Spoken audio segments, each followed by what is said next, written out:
Hello everyone, জানো তো আজ সকাল সকাল ভীষণ মন চাইছিল যে না একটু গুদক বানিয়ে খাবো। তো সঙ্গে সঙ্গে গিয়ে ফ্রিজ করে দেখি তেমন কিছু ছিল না গুদক বানানোর মতো। তারপর মনটা একটু খারাপ হয়ে গেছিলো। তারপর দেখলাম লচ্ছিম আছে, তারপর ভাবলাম যে লচ্ছিম আলু দিয়ে তো বানানো যায়, যাক এটা দিয়ে বানিয়ে নেব। আর জানো তো, যদি আজকে ওর বাবা বাড়িতে থাকতো, যদি বলতাম বাঁশকুড়ুল এনে দাও না একটু গুদক বানিয়ে খাবো, কোনো দিনও না করতো না, অবশ্যই নিয়ে আসতো। মন চাইছে বলে কথা, আর বউ বলেছে কথা, তো অবশ্যই নিয়ে আসতো। তো যাই হোক, যেটা আছে ওটা দিয়েই বানাবো। আর আমরা তো ঘরের মহিলা, জানোই তো, হুট করে বললেই তো বাজারে যাওয়া যায় না, সম্ভব হয় না। তো তার জন্য হাতের কাছে যা ছিল তা দিয়েই বানানো শুরু করে দিলাম। তো তোমাদের কার কার গুদক খেতে ভালো লাগে আমাকে কিন্তু জানাতে ভুলবে না একদম, ঠিক আছে? আর বাঁশকুড়ুল দিয়ে তো আমার কাছে ভীষণ ভালো লাগে, বাঁশকুড়ুল, কাঁঠালের বিচি ওইগুলো দিয়ে।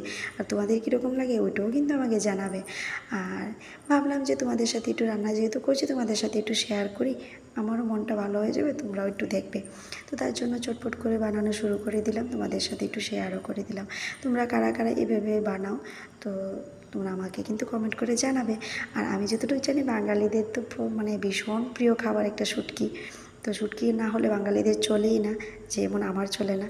তো তার জন্য চটপট করে বানানো শুরু করে দিলাম। আর এইভাবে গুদকটা নামিয়ে তারপর যদি কাঁচা পেঁয়াজ ছড়িয়ে দাও তাহলে ভীষণ খেতে ভালো লাগে, যখন খাবে তখন মুখে লাগে, ভীষণ ভালো লাগে। আর আমি কিন্তু তেমন ভালো রান্না করতে পারি না, যদি ভুল হয়ে থাকে তাহলে কিন্তু ম্যানেজ করে নিও।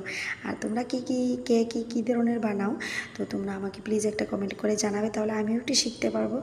আর যদি আমার ভুল ত্রুটি হয়ে থাকে তাহলেও আমি শিখতে পারবো। আর যদি ভিডিওটা ভালো লেগে থাকে একটা লাইক, একটা কমেন্ট, একটা শেয়ার করে দিও। আর ঠাকুরের কাছে এটাই প্রার্থনা করি, তোমরা যেন সবাই ভালো থাকো। টাটা।